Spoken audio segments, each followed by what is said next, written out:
मध्ये हा विषय मागच्या वेळेला लक्षवेधीच्या माध्यमातून इथे प्रवीण दरेकरांनी काढला होता। त्यावेळेला देखील हेच उत्तर दिलं गेलं तर कोणाला सोडणार नाही, धनदांडगे असतील कोणी असतील तरी आम्ही त्यांना सोडणार नाही आणि आम्हाला माहिती आहे की तुम्ही काय करणार पण नाही। तरी देखील आज ही लक्षवेधी आलेली आहे। आज हा प्रश्न आलेला आहे। विषय असा आहे साहेब, एसआयटीचा भाग हा वेगळा आहे आणि महानगरपालिकेची कारवाई वेगळी आहे।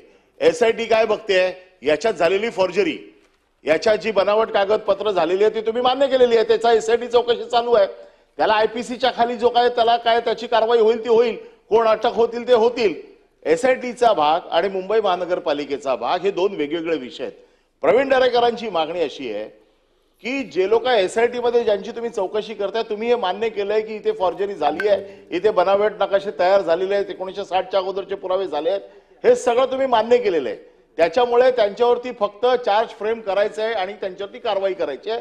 हे एसआयटीचं काम आहे। एसआयटी काय शोधते की कोण कोण ह्याच्यामध्ये आहे, परंतु झालेलं जे काम आहे, पूर्ण झालेलं बांधून झालेलं जे काम आहे, ज्याच्यावरती एक टीपीचा फक्त रिमार्क आहे म्हणून तो किरीट सोमय्या एवढे मोठे मोठे हातोडे घेऊन फिरत होता, त्याला हे काम द्या शोधायला, काय काय पेपर नाही आहेत ते, त्याला सध्या काय काम नाही आहे।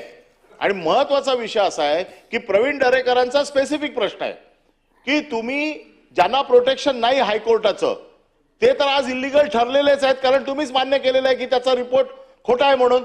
मग तुम्ही त्याच्यावरती किती दिवसात कारवाई करणार, तोडक कारवाई किती दिवसात करणार?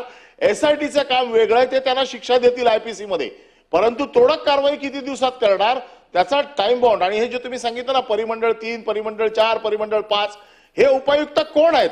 मग आम्ही त्यांचा मागचा रेकॉर्ड पण काढतो, कारण त्याचं कारण असं आहे की हे सगळे हॅब्युच्युअल आहेत, यांना ही सवय झालेली आहे वारंवार अशा प्रकारचे पैसे घेऊन बंगले बांधायची। त्याच्यामुळे त्यांची पण नावं सांगा, या सभागृहात त्यांची नावं कळली पाहिजेत।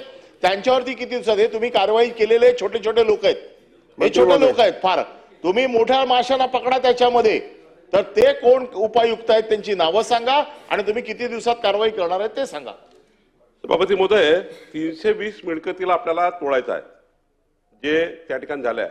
मला वाटतं 20-22 मिळकतीदारांनी कोर्टातनं स्टे आणला आहे, बाकी आपल्याला तोडता येतात। त्याच्यामध्ये पूर्ण आपण खरं आहे अनिल परब साहेबाचं की उपायुक्त परिमंडळ 4 मध्ये शंकरवार आहे, उपायुक्त परिमंडळ 7 मध्ये भाग्यश्री कापसे आहेत, उपायुक्त परिमंडळ 5 मध्ये क्षीरसागर आहे आणि परिमंडळ 3 मध्ये उपायुक्त विश्वास मोरे आहेत। तुमचं म्हणणं बरोबर आहे, एसआयटी चौकशीचा भाग वेगळा आहे, पण मिळकती खाली करणे आणि अनधिकृत बांधकामं काढणे हा भाग मुंबई महानगरपालिकेच्या अधीनस्थ आहे। मी तातडीनं माननीय मुख्यमंत्र्यांशी बोलतो आणि यामध्ये जे कोर्टाचा तेवढा भाग सोडला, कोर्टात ज्यांना प्रोटेक्शन मिळालं आहे तेवढा सोडून बाकीच्या मिळकती कमी करण्याकरता तातडीने, आणि मीही सांगितलं की पुढच्या अधिवेशनाच्या पूर्वी पुढच्या अधिवेशनाचा रिपोर्टही मी सभागृहात सादर करणार आहे। आता झाला सगळा प्रश्न,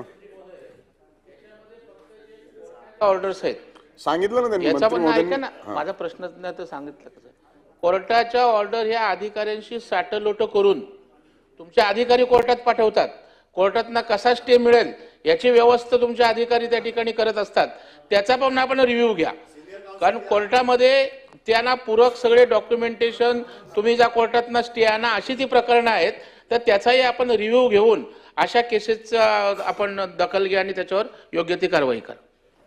प्रवीण दरेकरांच्या म्हणण्याबद्दल मी तातडीनं लॉ ज्युडिशरीची चर्चा करून एक सिनियर वकील सिव्हिल डिव्हिजन कोर्टात केस आहे, वरच्या कोर्टात नाही, फार सिव्हिल डिव्हिजनमध्ये आहे, चांगला उत्कृष्ट वकील लावून हे जे 22-23 लोक कोर्टात गेले आहेत त्याच्याबद्दलही ते कोर्टातून स्टे व्हॅकेट करण्याच्या दृष्टीने प्रयत्न करू।